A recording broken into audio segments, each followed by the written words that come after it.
அனைவருக்கும் நமஸ்காரம்.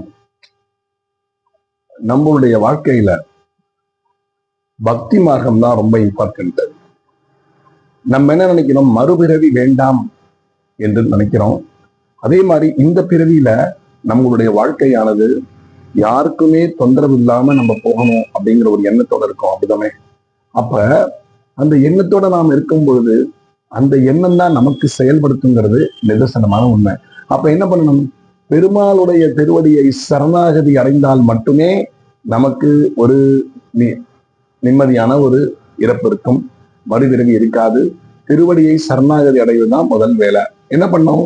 மாம் ஏகம் சரணம் பிரஜ என்ற ஒரு வார்த்தையை நீங்கள் கற்றுக்கொள்ளுங்கள்.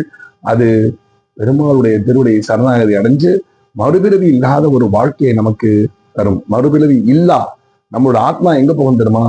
திருவடியே சரணாகதி என்று ஓடி போய்விடும். அப்ப நமக்கு மறுபிறவி கிடையாது. இப்பிறவியில என்னென்னலாம் நம்ம பண்ணோமோ அந்த பாவ விமோச்சனம். ஓம் நமோ நாராயணாய அப்படிங்கிற மந்திரத்தை 21 முறை சொல்லுங்க. ஓம் நமோ நாராயணாய, ஓம் நமோ நாராயணாயங்கிற மந்திரம் தான் நம்மளை காப்பாற்றக்கூடிய ஒரு மந்திரம். நன்றி, வணக்கம்.